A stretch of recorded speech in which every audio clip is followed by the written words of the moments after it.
अध्याय 65 एडगर नाम का एक तूफान। एक। मुझे इस बात से जलन नहीं हो रही है कि तुम दोनों का क्या रिश्ता है। एडगर को यह साफ करना जरूरी लगा, क्योंकि अल्फ्रेड अब भी आश्वस्त नहीं लग रहा था और वह नहीं चाहता था कि एलेसेंड्रा सोचे कि उसकी भावनाओं की वजह से वह ऐसा महसूस कर रहा है। मैं बस अपनी पत्नी को बांटने वालों में से नहीं हूं और मैं तुम्हारे और एक बावर्ची के बीच धोखेबाजी की अफवाहों से बचना चाहूंगा। अगर यह सच है कि मारियो मेरे लिए कुछ महसूस करता है, तो मुझे नहीं लगता कि वह कभी भी कोई हद पार करेगा, खासकर अब जब मैं शादीशुदा हूं। मैं कहना चाहूंगी कि मैं उसे इतनी अच्छी तरह जानती हूं कि वह उस रेखा को पार नहीं करेगा। और मेरा आपको धोखा देने का कोई इरादा नहीं है, एडगर, उसने उसे यकीन दिलाया। एलेसेंड्रा उसे बताना चाहती थी कि कोई भी मर्द उसका चेहरा देखने के बाद उसके साथ नहीं रहना चाहेगा। तुम चाहकर भी ऐसा नहीं कर सकती। तुम्हें मुझसे बेहतर मर्द मिलेगा भी कहा, जिसके साथ तुम चक्कर चला सको। मुझे डर है कि तुम्हें ऐसा कोई नहीं मिलेगा। मैं तुम्हारी बात पर यकीन कर लेता हूं कि उस बावर्ची को याद रहेगा कि तुम अब शादीशुदा हो, वरना मैं यह सुनिश्चित करूंगा कि उसकी यह चाहत उसे सच में कुचलकर रख दे। उसे खाना देना जारी रखो। तुम सब सिर्फ इसलिए क्यों रुक गए क्योंकि हम बात कर रहे हैं? एडगर ने अपने नौकरों को डांटा। इतना कहते ही 10 नौकर एलेसेंड्रा की दिशा में मुड़े और एक एक करके अपने हाथों में पकड़े पकवान का एक हिस्सा उसकी प्लेट में रखने लगे, और फिर वे एडगर के पास जाते। क्या हिंसा ही हमेशा तुम्हारा जवाब होता है, एडगर? एलेसेंड्रा ने पूछा। यह दूसरों को बार बार खुद को समझाने से कहीं ज्यादा असरदार है। हिंसा लोगों को सीधे मुद्दे पर लाने में मदद करती है ताकि वे मेरा समय बर्बाद न करें। जब तुम मेरे रोज के कामों में और गहराई से उतरोगी और देखोगी कि जानकारी के लिए मुझे किस तरह के लोगों से बात करनी पड़ती है, तब तुम समझ जाओगी कि मेरे पास इन खेलों के लिए समय क्यों नहीं है। क्या वह दरवाजा है, अल्फ्रेड? एडगर ने पूछा, क्योंकि उसके कानों ने एक हल्की दस्तक की आवाज सुनी थी। मैं जाकर देखता हूं, अल्फ्रेड ने भोजन कक्ष से निकलने से पहले कहा। एलेसेंड्रा अपनी सीट पर चुपचाप बैठी रही, जबकि उसकी प्लेट में खाना परोसा जा रहा था, और जब प्लेट भर गई तो और खाना रखने के लिए दूसरी प्लेट का इस्तेमाल किया गया। जितना भी खाना एक व्यक्ति के लिए था, वह उन सभी को चखने के लिए उत्साहित थी।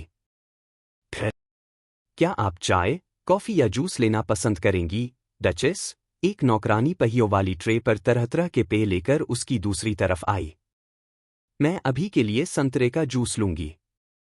धन्यवाद, एडगर, उसने उसका ध्यान खींचने के लिए पुकारा, लेकिन जैसे ही उसकी नजरें पेय पदार्थों से हटकर मेज के दूसरे छोर पर गईं, उसने पाया कि एडगर पहले से ही उसे देख रहा था। बचे हुए खाने और पेय का तुम क्या करोगे? नाश्ते, दोपहर के भोजन और रात के खाने के लिए सब कुछ ताज़ा बनाया जाता है।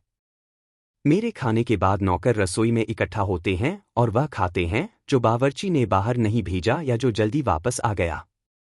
इसकी चिंता मत करो, कुछ भी बर्बाद नहीं होता, एडगर ने उसे यकीन दिलाया।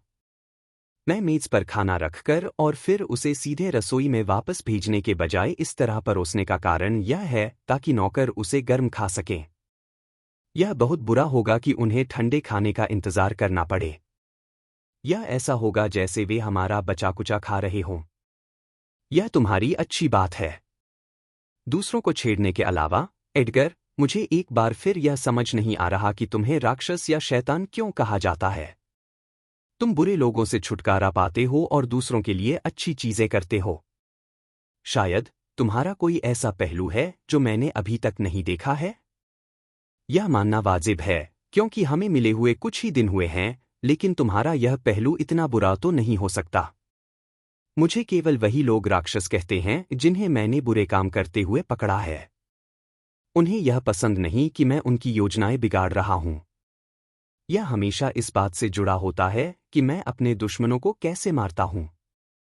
वे मुझे मारने की कोशिश करते हैं, और अगर मैं किसी का सिर, हाथ या पैर काट दूं, तो हर कोई अचानक राक्षस चिल्लाने लगता है, जैसे कि पीड़ित मैं नहीं था।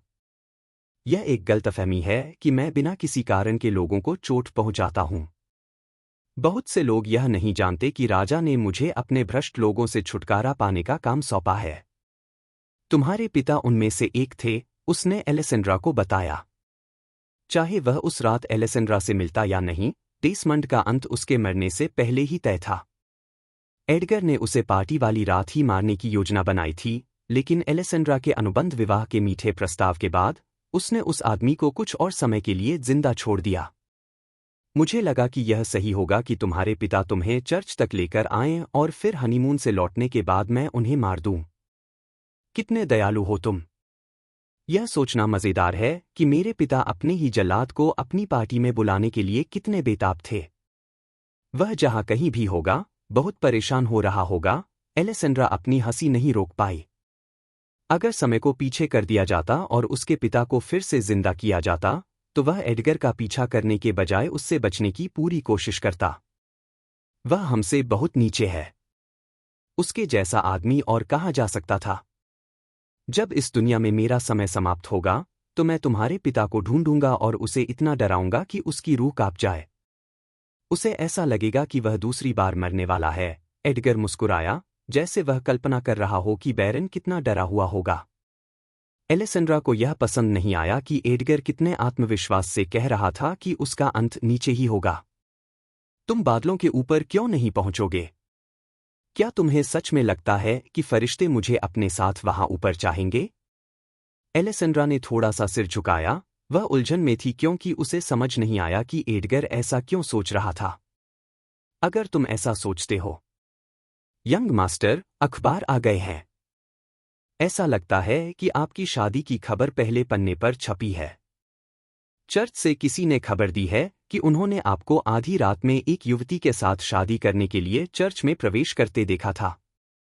महिला का नाम नहीं बताया गया है। अल्फ्रेड भोजन कक्ष में वापस आया और अखबार सीधे एडगर के सामने रख दिया। क्या यह पादरी पीटर है? एलेसेंड्रा ने सोचते हुए कहा। चर्च में उसने केवल उसी को देखा था। नहीं, जब तक कि वह मरना न चाहे। मुझे कोई भी मेरे मामलों की खबर दे, यह पसंद नहीं। मैं उससे मिलने जाऊंगा ताकि सच्चाई का पता चल सके, एडगर ने जवाब दिया। अच्छी। पीटर को अचानक छींक आ गई जब वह चर्च के दरवाजे पर खड़ा था। क्या तुम्हें ठंड लग गई है, पीटर? मौसम गर्म है और यह साल का वह समय है जब हर किसी को जुकाम हो जाता है, एक आदमी ने चर्च में प्रवेश करते हुए पादरी से कहा। नहीं, मैं बिल्कुल ठीक हूं। बस हवा अचानक ठंडी हो गई। पीटर ने अपने हाथों को गर्म करने के लिए रगड़ा। लॉकवुड में जरूर कोई तूफान आने वाला है।